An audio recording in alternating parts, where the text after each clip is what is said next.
Exercise 4.1 question number 2। 4.1 पहले हमने videos डाले थे लेकिन वो प्रॉब्लम सम्स हमने नहीं ली थी क्योंकि प्रॉब्लम सम हमने सारी एक साथ ली हैं। So question number 2, represent the following situations in the following form of quadratic equation. इसमें सिर्फ क्वाड्रेटिक इक्वेशन बनानी है लेकिन आपको यहाँ पर क्वाड्रेटिक इक्वेशन बनाने के बाद उसको सॉल्व भी करना है। Clear? So the area of a rectangular plot is 528 meters square. The length of the plot in meter is 1 more than twice its breadth. We need to find the length and the breadth of the plot. So हमें rectangle plot का area दे रखा है और length और breath दे रखी है। Breadth length जो है वो ब्रेथ से 1 more than twice its breadth। तो ब्रेथ से दो टॉयज मतलब मल्टीप्लाई और मोर देन मतलब प्लस। सो सबसे पहले हम ब्रेथ को क्या सपोज करेंगे x। ठीक है? So let the breadth of the rectangular plot is equals to x metre. So length of the rectangular plot is, बोला था ना ब्रेथ का टॉयज और मोर देन 1 यानी 2x + 1 is metre and area of the rectangular plot is 528 metre square. So area of rectangle का formula क्या होता है? लेंथ इंटू ब्रेथ यानी 2x + 1 into x is equals to 528। So 2x² bracket open करेंगे तो 2x² plus x और 528 को LHS में लाए तो -528 इज इक्वल्स टू 0। इसके बाद आपको क्वाड्रेटिक फॉर्मूला लगा सकते हैं, स्प्लिटिंग लगा सकते हैं, जो चाहे करके आप इसको सॉल्व कर सकते हैं। Second part, the product of two consecutive positive integers is 306. We need to find the integers. ठीक? So product of two consecutive positive integer. Consecutive का मतलब होता है एक के बाद एक जो आते हैं, जैसे 1 1 के बाद 1 + 1 2 2 + 1 3 3 + 1 4. So consecutive positive integers. So first हमने सपोज कर लिया x और सेकेंड हो गया x + 1 and the product of the number is 306. Let the two consecutive positive integers be x and x + 1. So according to the question, product of the two consecutive positive integers is equals to 306 और two consecutive numbers कौन से हैं? x and x + 1. So x + 1 is equals to 306. So x², x into x² x into 1 x and 360 को LHS में लाए तो -360 is equals to 0। इसके आगे आप लोग को सॉल्व करना है।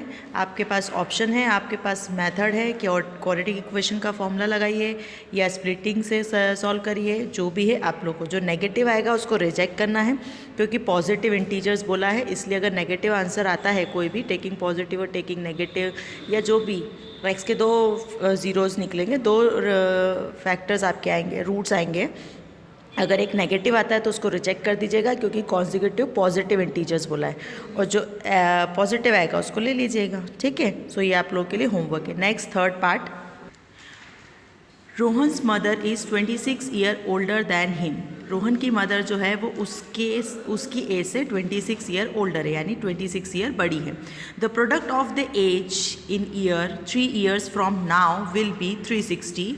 We would like to find Rohan's present age. So present age यानी एज वाले जितने भी क्वेश्चंस होते हैं उसमें हमेशा हमको प्रेजेंट एज सपोज करनी होती है। यहाँ पे बोला है रोहन की मदर जो है रोहन से 26 ईयर ओल्डर है यानी 26 ईयर बड़ी है, तो रोहन के ऊपर डिपेंड करती है उसकी मदर की एज, इसलिए उस रोहन की एज को क्या सपोज करेंगे? x. So let the present age of Rohan be x and his mother age will be x + 26। ठीक है? आफ्टर 3 years, क्योंकि नाउ विल बी बोला है, नाउ मतलब अभी से 3 साल बाद, विल बी मतलब फ्यूचर। सो 3 साल बाद रोहन की और उसकी मदर की एज क्या होगी? So let the present age of Rohan is equals to x year and the present age of Rohan's mother is equals to x + 26 year. After 3 years, 3 साल बाद उसकी प्रेजेंट एज क्या हो जाएगी? 3 साल बाद उसकी एज क्या होगी?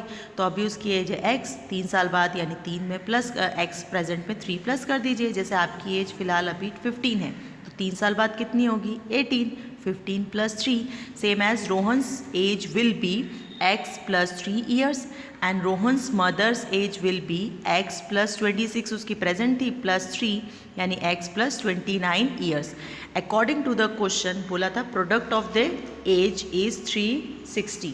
दोनों की एज का प्रोडक्ट जो है वो कितना है 360। तो x + 3 and x + 29 Rohan and Rohan की mother is equals to 360। So 2 brackets को ओपन करना है, एक का ओपन एक का मल्टीप्लाई, तो x + 29 + 3x + 29 is equals to 360। So x × x x² + 29x + 3x + 9 8 3 into 29 87 is equals to 0. So x square plus 29x plus 3x 32x plus 87 minus 360 equals to 0. So x square plus 32x minus करेंगे तो plus minus क्या हो जाएगा minus 360 में से 87 को minus कर दीजिए तो क्या आएगा 273 is equals to 0। So x² + 32x minus 273 is equals to 0। इसके आगे भी आप लोग के लिए क्या है होमवर्क, इसके आगे आप लोग को सॉल्व करना है। Next, a train travel a distance of 480 kilometre at a uniform speed if the speed had been 8 kilometre per hour less then it would take 3 hours more to cover the same distance. We need to find the speed of the train. So यहाँ पे बोला है कि एक train है जिसकी usual speed है, distance है 480, ठीक है। अब उसकी स्पीड को हमने 8 किलोमीटर पर आवर कम कर दिया तो वो 3 घंटे ज़्यादा समय लेती है उसी सेम डिस्टेंस को कवर करने में। सो ट्रेन की स्पीड क्या है, सो हम सपोज करेंगे इसमें let the speed of the train is equals to x kilometer per hour, distance is equals to 480 kilometer. So time taken यानी t1 is equals to distance upon speed यानी t1 is equals to 480 upon x. Clear? If speed is decreased by 8 kilometre per our, अगर उसकी speed को 8 kilometre per our कम कर देते हैं, पहले उसकी स्पीड थी x, अब उसमें 8 किलोमीटर कम कर दीजिए, then the new speed is equals to x - 8 kilometre per hour. So the time taken, next timing क्या हो जाएगा t2 is equals to distance upon speed यानी t2 is equals to 480 upon x - 8। अब according to the question उन्होंने बोला था कि अगर आप अपनी ट्रेन की स्पीड को 8 किलोमीटर पर आवर कम करते हैं तो वो 3 घंटा ज़्यादा समय लेती है, ठीक है। तो इसमें हमेशा टाइम को सपोज करके चलेगा। सपोज कि t1 जो है वो 2 बजे पहुंचती थी, ठीक है। अब उसकी स्पीड कम हो गई तो वो टाइम ज़्यादा लेगी। अब t2 जो है वो कितने बजे पहुंचेगी, तो t1 3 घंटा ज़्यादा समय ले रही है यानी 2 बजे पहुंचने वाली ट्रेन 3 घंटा ज़्यादा ले रही है यानी 2 + 3 हो गया 5, तो वो कितने बजे पहुंचेगी 5 बजे। इसका मतलब है according to the question t2 जो है यानी t2 जो है वो t1 में +3 करेंगे तो t2 मिलेगा। इस means 480 upon x - 8 is equals to 480 upon x + 3। 480 upon x को LHS में ले आइए तो 480 upon x - 8 minus 480 upon x, 480 numerator में से कॉमन कर लेंगे एंड देन LCM। ऐसा हमने पहले वाले सम्स में भी किया है। तो 480, ठीक है, 1 upon x - 8 minus 1 upon x, LCM लिया तो क्रॉस मल्टीप्लाई, यहाँ आ जाएगा x और यहाँ हो जाएगा x - 8। इसको ब्रैकेट में रखिएगा क्योंकि बाहर माइनस का साइन है। माइनस से ब्रैकेट ओपन करा तो -x -+8 इज इक्वल्स टू, और इस 3 को हम यहाँ डिनोमिनेटर में लेकर आ गए और ये जो वैल्यू है x × x - 8 को RHS में ले गए तो ब्रैकेट ओपन कर दिया है x × x x², x × 8 8x और 3 डिनोमिनेटर में आ गया। सो 3 और 480 को क्या कर दिया है कैंसिल, 3 1 × 3, 3 6 × 18, 3 0 × 0 और यहाँ पे प्लस और माइनस भी क्या हो गया cancel. So 160 × 8 is equals to x² - 8x यानी 160 × 8 हो गया 1280 is equals to x² - 8x। तो x² - 8x माइनस ये RHS में चला गया -1280 इज इक्वल्स टू 0। इसके आगे आपको सॉल्व करना है। अगर इसमें एक नेगेटिव आता है तो उसको रिजेक्ट करना है because speed is not negative and जो पॉजिटिव है वो आपकी स्पीड हो जाएगी। Clear? Exercise 4.2 question number 2, solve the problem given in example 1। Example 1 में जो प्रॉब्लम है वो सॉल्व करनी है। So example 1 is first, John and Jeevanti together have 45 marbles. Both of them lost 5 marbles each, and the product of the number of marbles they now have is 124. We would like to find out how many marbles they had to start with. So दोनों के marbles को मिला के 45 marbles होते हैं, और हमें बोला गया कि दोनों के 5 मार्बल्स जो हैं, यानी 5 मार्बल्स जो हैं वो उनके लॉस्ट हो गए हैं. अब बचे कितने मार्बल्स, और जितने मार्बल्स बचे हैं उनका प्रोडक्ट जो है वो है 124. क्लियर. सो हम जॉन के मार्बल्स को क्या सपोज कर लेते हैं, x. ठीक है. Let the number of marbles John had is equals to x. अब जॉन के पास x मार्बल्स हैं, तो जीवंती के पास कितने होंगे. सो जॉन और जीवंती दोनों के मिला के कितने मार्बल्स हैं, 45. अगर हमने जॉन के मार्बल्स को x मान लिया है तो जीवंती के कितने होंगे, 45, और x को RHS में जाएंगे तो 45 minus x. So the number of marbles Jeevanti had is equals to 45 minus x. Total marbles है 45, 5 लॉस्ट हो गए, यानी जॉन के भी 5 टूट गए हैं, या लॉस्ट हो गए मीन्स चले गए, या और जीवंती के भी. So both of them lost 5 marbles. The number of marbles left with John is equals to x minus 5, and number of marbles left with Jeevanti is equals to 45 minus x minus 5. तो 45 minus 5 40x, and the product of the marble is 124. So x minus 5 and 40 minus x is equals to 124. So bracket open करना है, x से पहले इस पूरे term को multiply, फिर -5 से इस पूरे टर्म को multiply. So x into 40 minus x minus 5 into 40 minus x is equals to 124. 40x minus x square, 5 into 40 200, minus minus plus 5 into x 5x is equals to 124.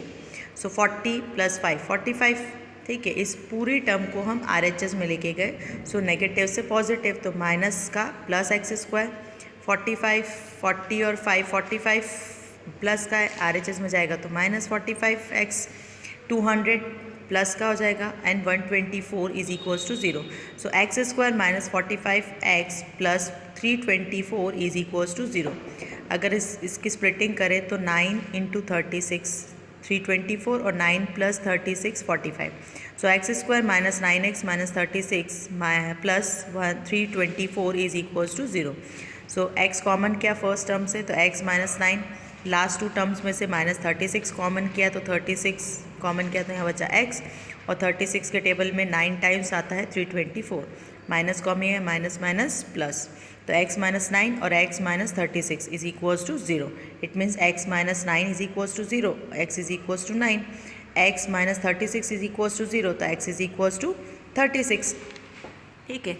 So the number of marbles John had x is equals to 9 और 36, या तो 9 होंगे या 36 होंगे.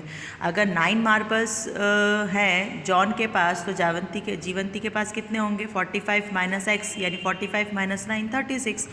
या अगर जीवंती के पास 36 हैं तो जॉन के पास अगर 36 है तो जीवंती के पास कितने होंगे, 45 माइनस 36 यानी 9. Thus the John and the जीवंती had 9 and 36 marbles, और 36 और 9 मार्बल्स. या तो जॉन के पास 9 होंगे तो जीवंती के पास 36 होंगे. अगर जॉन के पास 36 है तो जीवंती के पास 9 होंगे. Clear. So this is the answer. Next, a cottage industry produce a certain number of toys in a day. The cost of a production of each toy was found to be 55 minus the number of toys produced in a day. On a particular day, the total cost of production was 750. We would like to find out the number of toys produced on that day. So, एक cottage industry है जो toys बनाती है.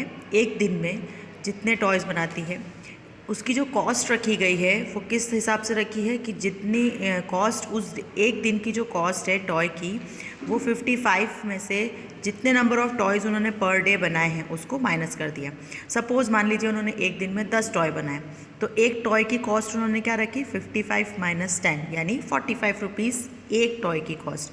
ठीक है. पर हमें तो पता ही नहीं कि नंबर ऑफ़ टॉयज़ कितने हैं, तो नंबर ऑफ़ टॉयज़ को हम क्या सपोज़ कर देंगे, x. और उस दिन उसका टोटल प्रोडक्शन जो हुआ है उसका कॉस्ट है 750 रुपीज़. ठीक है. So the solution is late the number of toys produce on that day, एक दिन में अब कितने टॉयज़ प्रोड्यूस हुए हैं, x toys. So cost of production of each toy on that day, अब एक टॉय की कॉस्ट उन्होंने क्या रखी है, वो हर डे टॉय की कॉस्ट चेंज करते थे, जितने टॉयज़ बनेंगे उस हिसाब से वो लोग कॉस्ट रख रहे हैं। तो ₹55 माइनस एक्स, 55 में से नंबर ऑफ टॉयज़ को क्या कर दिया, माइनस, तो 55 minus x. So total cost of production on that day, एक दिन में उनका टोटल प्रोडक्शन जो हुआ है उस दिन वो कितना हुआ है, 750 रुपीज़ का। ठीक है, तो एक टॉय की कॉस्ट है 55 माइनस एक्स और नंबर ऑफ टॉयज़ कितने हैं, एक्स, तो उनका मल्टीप्लाई कर देंगे तो क्या आएगा 750, यानी एक्स ब्रैकेट में 55 माइनस एक्स, तो x into 55 x minus x square is equals to 750। इन टर्म्स को RHS में लेके गए, so x square minus 55 x plus 750 equals to 0।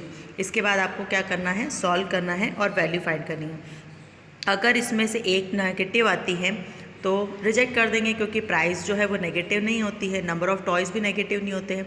लेकिन अगर दोनों पॉजिटिव आते हैं तो आप सपोज़ कर सकते हैं कि सपोज़ जैसे यहाँ पे एक आया 25 और एक आएगा 50, तो दोनों पॉजिटिव आ रहे हैं, दोनों पॉजिटिव आ रहे हैं, इसका मतलब है कि या तो नंबर ऑफ़ टॉयज़ जो है वो 50 हैं। ठीक है, अगर 25 टॉयज़ बन रहे हैं एक दिन में तो 55 माइनस 25 उसकी कॉस्ट हो जाएगी, और अगर 50 टॉयज़ बनते हैं एक दिन में तो 55 माइनस 50 ₹5 उसकी कॉस्ट हो जाएगी एक टॉय की। ठीक है, क्लियर, तो दोनों ही आंसर राइट कहलाएंगे। तो ये आपका इसका सॉल्यूशन हो जाएगा। क्लियर, ये आप लोग के लिए होमवर्क है, ये आप लोग को खुद करना है।